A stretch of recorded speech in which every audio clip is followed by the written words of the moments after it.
obati. Yang namanya merendahkan ilmu, merendahkan perjalanan, otomatis merendahkan guru-guru kita. Siapa guru-guru mursyid kita?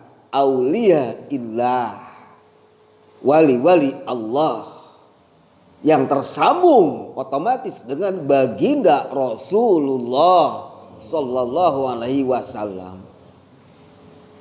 Artinya, jika kita tidak merasa gembira atau kegembiraan kita lebih merasa gembira ketika memiliki harta, ketika memiliki jabatan, ketika memiliki banyak uang, artinya urusan-urusan duniawi, tanpa sadar kita menganggap ada yang lebih menggembirakan kita, artinya ada yang lebih bernilai, berharga. Paham tidak sampai di sini? Itu tolak ukurnya atau indikatornya atau barometernya. Tobati kalau hal itu menimpa kita walaupun hanya sepintas. Karena tanpa disadari kita telah merendahkan perjalanan, merendahkan agungnya ilmu, padahal Allah mengagungkan ilmu. Sekaligus merendahkan guru-guru alias merendahkan para kekasih-kekasih Allah atau wali-wali Allah. Yang selanjutnya otomatis merendahkan, menghinakan baginda Rasulullah Sallallahu Alaihi Wasallam. Nauzubillah, summa nauzubillah. Makanya hadirin, resapi, renungi sedalam-dalamnya. Masih jauh kita. Makanya ketika masalah-masalah dalam keseharian menimpa, musibah-musibah. Lagian musibahnya musibah bersifat musibah duniawi, kecil itu sebenarnya.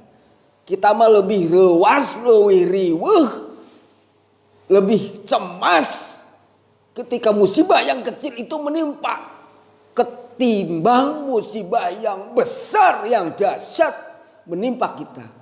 Itu karena kebodohan kita.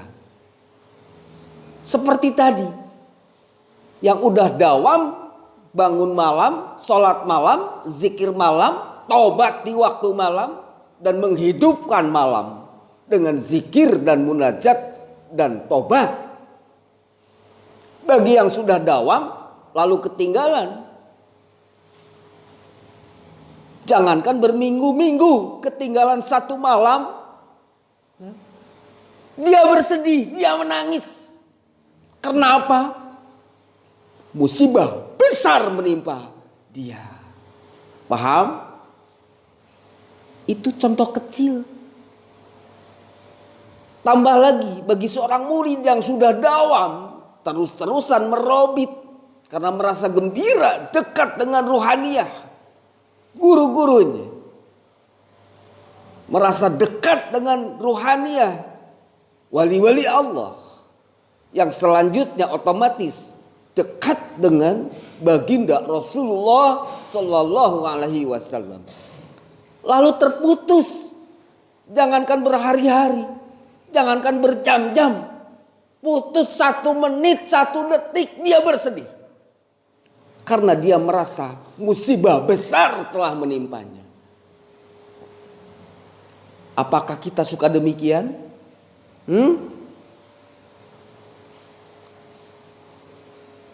Kenapa hal ini tidak kita jalankan? Kenapa hal ini kita remehkan?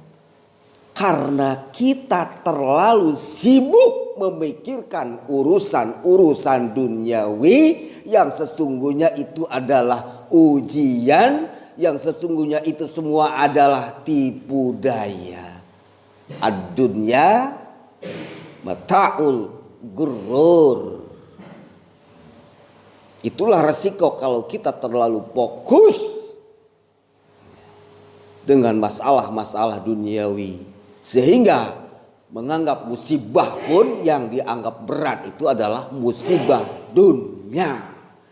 Padahal hadirin, musibah dunia itu justru manfaat besar, nikmat besar hakikatnya buat kita yang beriman. Karena apa? Karena musibah di balik musibah urusan dunia adalah kifarat dosa-dosa seorang mukmin. Kalau orang dosa-dosanya banyak yang dihapus oleh Allah karena kecintaan Allah kepada hambanya, melalui musibah-musibah dihapusnya, melalui penyakitkah atau dan lain-lain, melalui masalah-masalahkah? Coba pandanglah itu suatu penghormatan dari Allah, suatu kasih sayang Allah atas hambanya. Jangan dipandang negatif coba. Jadi kita aja udah buruk sangka sama Allah. Apakah ketika kita dihapus dosa-dosa tanpa istighfar, itu bukan suatu kasih sayang dari Allah? Dan lalu kita menganggapnya itu suatu musibah. Jadi kebalik. Justru itu kenikmatan yang sangat agung bagi seorang hamba. Betul? Lah kita anggap itu suatu musibah, suatu kecelakaan, suatu kerugian. Kira-kira tolol apa tidak? Jadi dengan menganggap seperti itu pun itu sudah suudzon, buruk sangka, dosa yang sangat besar. Na'udzubillah, subhanallah. Pertanyaannya, sukakah kita mengiringinya, mengikutinya dengan tobat, dengan permohonan ampunan kepada Allah? Min kulli dzambin azim. Ini terkadang seringkali kita melupakannya. Masya Allah. Jadi hadirin, kenapa terkadang seorang pimpinan menunda dulu? Baik itu terkait tentang tugas maupun terkait tentang pembahasan ilmu pemahaman hikmah berikutnya. Lawong yang itu aja belum dipraktekkan, belum dibiasakan. Kira-kira paham sampai di sini?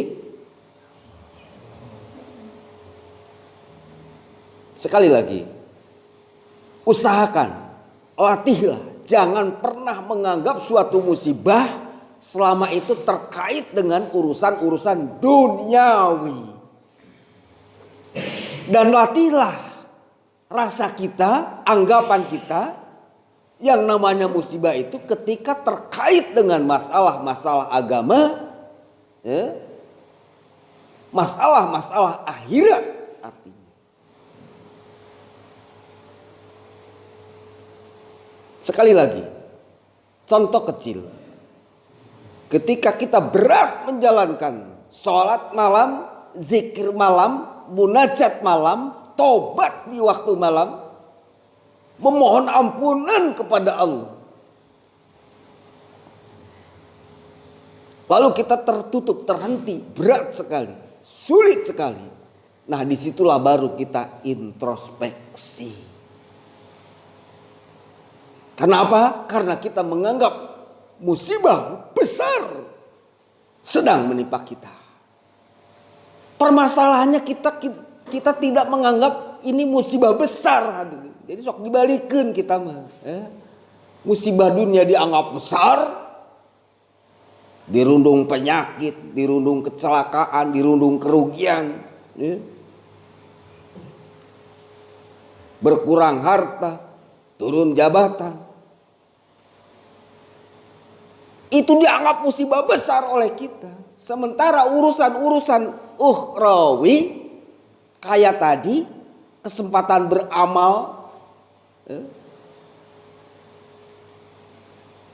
sulit sholat malam, sulit zikir malam, dan lain sebagainya. Itu tidak dianggap sebagai musibah. Nah, anggapan kita seperti itu, kondisi kita yang seperti itu, itulah hakikatnya musibah. Paham ya?